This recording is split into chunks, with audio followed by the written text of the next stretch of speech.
माननीय बजरंग लाल जी, विद्यार्थी परिषद के राष्ट्रीय महामंत्री श्री उमेश दत्त जी, दिल्ली विश्वविद्यालय छात्र संघ के सचिव विकास यादव जी, उपाध्यक्ष विकास चौधरी जी, सह सचिव दीपक बंसल जी, यहाँ पर उपस्थित देश भर से छात्र संघ ऐसे निर्वाचित प्रतिनिधि भाइयों और बहनों, प्रारंभ में मैं दिल्ली विश्वविद्यालय छात्र संघ का अभिनंदन करना चाहूँगा कि देश भर में जहाँ जहाँ पर भी छात्र संघ के चुनाव होते हैं, ऐसे सभी प्रांतों से सभी महाविद्यालय और विश्वविद्यालयों के छात्र संघ के निर्वाचित पदाधिकारियों का मिलने का एक अवसर दिल्ली विश्वविद्यालय छात्र संघ ने हम सबको दिल्ली में उपलब्ध कराया, इसलिए मैं उन सबका अभिनंदन करता हूँ। साथ में आप सबका भी स्वागत करता हूँ इस छात्र नेता सम्मेलन में। हम सब छात्रों के प्रतिनिधि हैं, छात्रों की समस्याओं के लिए समाधान के लिए काम करने वाले ऐसे हम सभी कार्यकर्ता आज इस दिल्ली विश्वविद्यालय के परिसर में इकट्ठा आए हैं। तो विशेष रूप से किसी एक मुद्दे पर हम सब एक गहन चिंतन विचार मनन करते हुए आगामी हमारी दिशा क्या होगी, वह इस सम्मेलन में हम लोग विचार करने वाले हैं। हम सब छात्रों के प्रतिनिधि हैं, इसलिए हम सब जानते हैं कि छात्रों की एक विशेष भूमिका रहती है, छात्रों की एक मानसिकता भी रहती है। छात्र हमेशा एक परिवर्तन के प्रयास में लगा रहता है, उसके मन में हमेशा एक बदलाव की इच्छा रहती है, चाहे वो अपने महाविद्यालय का परिसर हो, चाहे विश्वविद्यालय का हो, चाहे देश और समाज में कहीं पर भी हो। कुछ बदलना चाहिए, कुछ परिवर्तन होना चाहिए, कुछ बदलाव आना चाहिए। यह एक युवा की, एक छात्र की मानसिकता हमेशा दिखाई देती है। इसलिए इस परिवर्तन की मानसिकता के साथ काम करने वाले हम सब लोग छात्रों के बीच में काम करते हैं, उनकी समस्याओं के लिए समाधान के लिए काम करते हैं। इसलिए छात्रों का अगर आंदोलन का एक इतिहास उठा करके हम देखेंगे तो जब भी कहीं पर इसी प्रकार की परिवर्तन की बात हुई, कहीं कोई बदलाव की बात हुई, कहीं पर कोई क्रांति हुई है, तो इतिहास गवाह है कि उस सब परिवर्तन में, उस बदलाव के अंदर इस छात्र युवा की एक महत्वपूर्ण भूमिका रही है। हम दुनिया के इतिहास को उठा करके देखेंगे तो दुनिया में भी जहां पर परिवर्तन हुआ है, वहां पर उस परिवर्तन की शुरुआत इस विद्यार्थी समुदाय ने की है। हमारे देश का स्वाधीनता का आंदोलन अगर उठाकर देखेंगे तो स्वाधीनता के आंदोलन की शुरुआत भी इसी विद्यार्थी समुदाय ने की है। स्वाधीनता के बाद इस देश में जब आपातकाल लगा तो लोकतंत्र की पुनः स्थापना इस देश में करने के लिए जो छात्रों का आंदोलन हुआ, वही इसी विश्वविद्यालय और कॉलेज के परिसरों से इसी विद्यार्थी समुदाय ने किया। तो परिवर्तन की एक आकांक्षा जो लेकर के विद्यार्थी समुदाय जीता है, ऐसे बहुत सारे उदाहरण देश दुनिया के अंदर मिलेंगे जब विद्यार्थी ने अपनी भूमिका का एक निर्वहन, जब देश और समाज में किसी बात की आवश्यकता हुई तो उसको बखूबी निभाने का काम इस विद्यार्थी समुदाय ने किया है। हमारा मानना है कि समाज में बाकी लोग मानते भी होंगे कि छात्र को पढ़ना चाहिए, लिखना चाहिए और आगे जाकर के उसको नागरिक बनना है, लेकिन हमने जिस विचार परिवार, जिस संगठन से हम लोग जुड़े हैं, इसलिए हमने अपनी सैद्धांतिक भूमिका में कहा है कि छात्र कल का नहीं आज का नागरिक है। आज के इस छात्र को हम आज का नागरिक मानते हैं तो देश समाज के हर मुद्दे पर कहने का, बोलने का इस छात्र का अधिकार है। हम केवल अपने अधिकारों की लड़ाई नहीं लड़ते, हम छात्र इसलिए छात्रों के अधिकारों की बात करते हैं, लेकिन साथ में छात्रों के दायित्व क्या है, उसका देश के प्रति क्या दायित्व है, समाज के प्रति क्या दायित्व है, इन मुद्दों को लेकर के भी हम सब ने निरंतर संघर्ष और आंदोलन देश के अंदर खड़े किए। अगर देश की वर्तमान परिस्थिति को हम लोग देखें तो बहुत सारे मुद्दे हमको इस समय अपने देश के अंदर ध्यान में आएंगे। चाहे देश की सुरक्षा का मुद्दा होगा, चाहे आतंकवाद का मुद्दा होगा, चाहे देश में बढ़ती महंगाई का मुद्दा होगा, चाहे समाज के अंदर विभिन्न प्रकार के कुरीतियों और आडंबर रूढ़ियों के चलने का मुद्दा होगा, चाहे देश में आज जिस प्रकार से भ्रष्टाचार बढ़ा है उस भ्रष्टाचार का एक बड़ा मुद्दा होगा। ऐसे देश की वर्तमान परिस्थिति को देख करके स्वाभाविक रूप से इस छात्र समुदाय की, विद्यार्थियों की एक महत्वपूर्ण भूमिका आज वर्तमान समय में बनती दिखाई देती है। पिछले 1 वर्ष से पूरे देश में एक आंदोलन चला है, भ्रष्टाचार के विरोध में पूरे देश में एक व्यापक आंदोलन शुरू हुए हैं। छात्रों के मन में, युवाओं के मन में, एक आम आदमी के मन में आज इस भ्रष्टाचार के विरोध में वो आक्रोश दिखाई देता है। लोगों को लगता है कि अब नहीं हो गया, 60 साल से देश में भ्रष्टाचार के कारण से कितने लाखों करोड़ों की लूट, इस देश के सत्ता के शीर्ष पर बैठे हुए लोगों ने जब इस देश को लूटने का काम किया, तो आज जब पिछले 1 साल के अंदर कुछ घोटाले देश के सामने आए, चाहे वो 2G स्पेक्ट्रम का घोटाला होगा, चाहे कॉमनवेल्थ गेम का घोटाला होगा, चाहे वह आदर्श हाउसिंग सोसाइटी का घोटाला होगा। लगभग 3 लाख करोड़ के ऐसे घोटाले जब देश की जनता के सामने आए तो यही एक आम आदमी, कॉमन मैन, उसको लगा कि अब इसको सहन नहीं किया जा सकता। तो यही एक आम आदमी, यही विद्यार्थी और नौजवान आज जिस भ्रष्टाचार को वो सहन कर रहा था, जिसको लगता था कि भ्रष्टाचार के साथ में समझौता करके जीवन जीना है, आज वही एक आम आदमी सड़क पर इस भ्रष्टाचार का विरोध करने के लिए आया है। पिछले कुछ दिनों में जो आंदोलन हम सब ने किए, अगर उसकी जानकारी अगर हम पिछले सत्र में उमेश जी ने हम सबके सामने रखी है, अगर उस सारी संख्या को जोड़ लिया जाए जो जुलाई और अगस्त 2 महीने में हम सब ने अपने विश्वविद्यालय और महाविद्यालय परिसरों के अंदर जो आंदोलन किए, इस भ्रष्टाचार के विरोध में किए,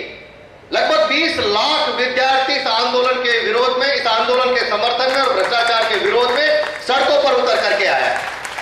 मैं मानता हूं कि इतने आंदोलन पहले भी होंगे, लेकिन इतनी बड़ी संख्या में यह छात्र युवा, शायद इस प्रकार का उसका सहभाग, उसका रोल इस आंदोलन में जो दिखाई दिया, वह हम सब के लिए एक प्रेरणा देने वाला और इस आंदोलन को कैसे आगे ठीक गति से ठीक दिशा में लेकर के जाने की आवश्यकता भी वह समुदाय एक हमारी ओर देख रहा है कि हाँ, ये विद्यार्थी और नौजवान कुछ देश में परिवर्तन लेकर आएंगे, शायद ये भ्रष्टाचार को समाप्त कर पाएंगे, भ्रष्टाचार को रोक पाएंगे। उसके मन में एक आशा बंधी है। अगर हम समाज में देखेंगे तो आज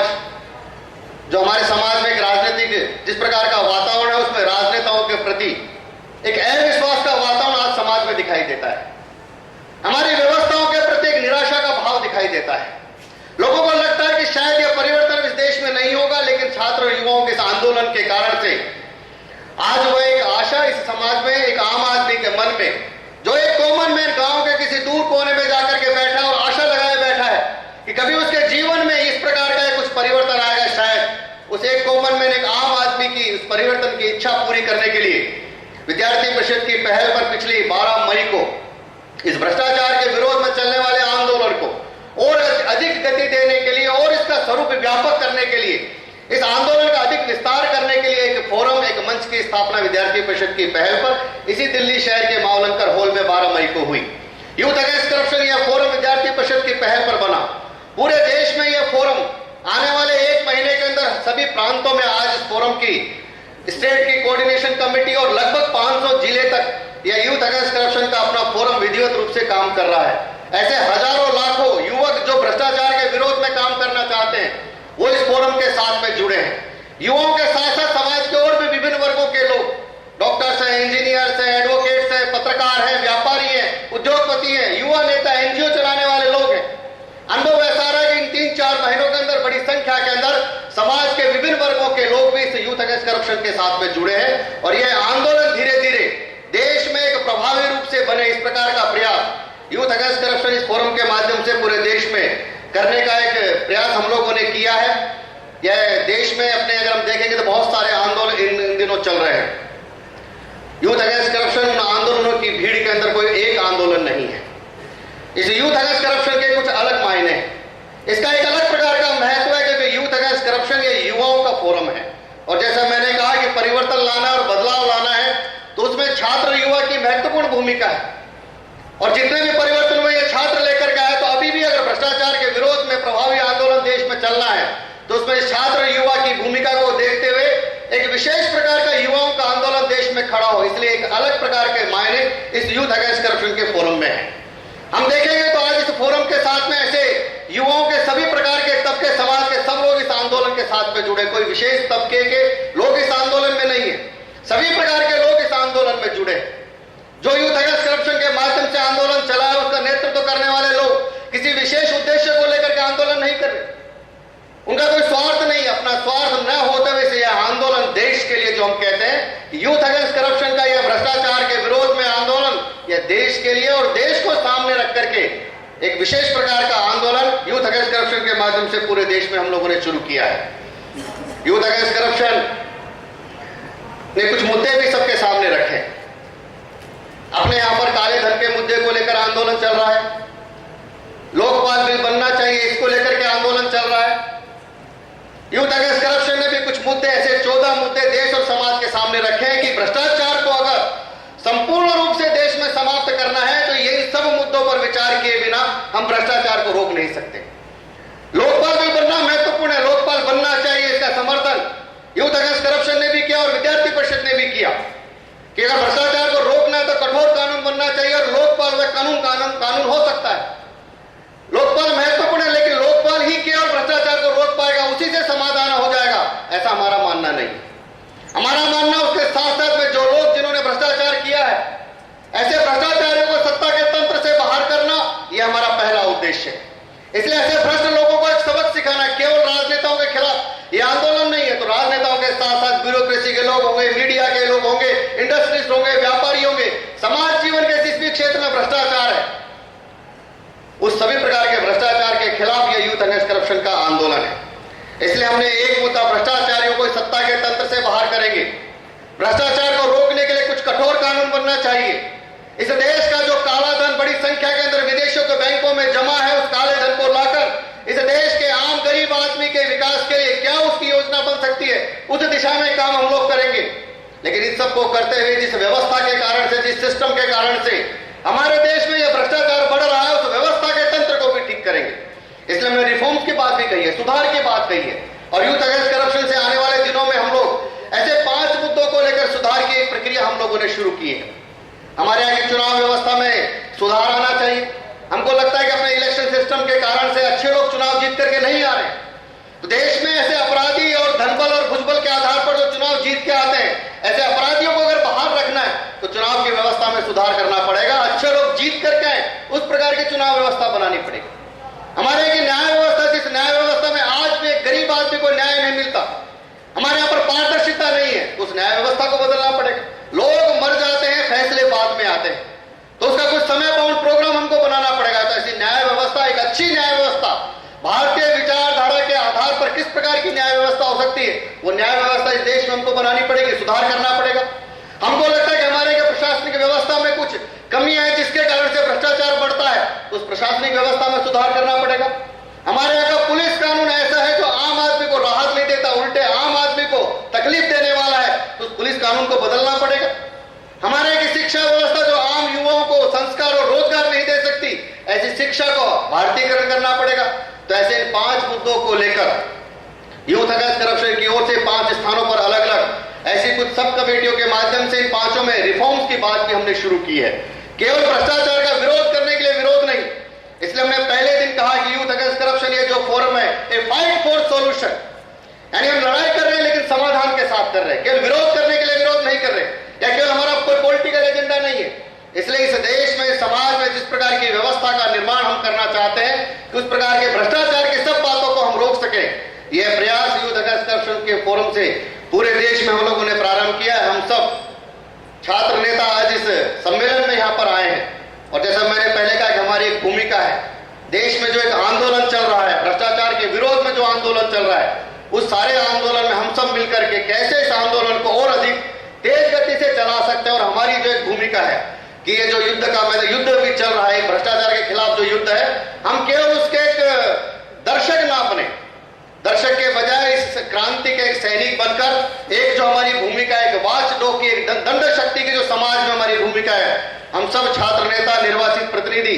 सब मिलकर आने वाले दिनों में यूथ अगेंस्ट करप्शन के माध्यम से इस आंदोलन को, देश में भ्रष्टाचार के विरोध में आंदोलन को, यह जो आंदोलन, जैसे मैंने कहा कि हमारे किसी मुद्दे के लिए नहीं, देश के लिए यह आंदोलन, तो देश की वर्तमान परिस्थिति को समझकर हम सब, जैसा हमारा इतिहास रहा है, विद्यार्थी समुदाय के बारे में जो आशा की नजर से एक आम आदमी देख रहा है, शायद उस प्रकार की उस आम आदमी की आशा को पूरी करते हुए एक प्रभावी आंदोलन खड़ा करते हुए देश में भ्रष्टाचार को रोकने के लिए जो जन दबाव बनाना है, देश की सत्ता के तंत्र पर जो दबाव बनना चाहिए कि भ्रष्टाचार को रोकने के लिए सब बातें आवश्यक हैं, वह करने के लिए उस प्रकार का दबाव बनाने में हम सक्षम होंगे और सफल होंगे, आप सबके सहयोग की कामना के साथ कि हम सब मिलकर इस आंदोलन को और अधिक तेज गति से चलाएंगे, इतना ही आप सबसे आह्वान करते हुए, और आज के आंदोलन, आज के सम्मेलन का भी हमारा उद्देश्य यही है कि यहाँ से जाने के बाद हम सब मिलकर कैसे देश में इस प्रभावी आंदोलन को खड़ा कर सकते हैं। तो इस दृष्टि से अपना यह सम्मेलन आज का सफल होगा, इसी शुभकामना के साथ अपनी बात पूरी करता हूँ। जय भारत।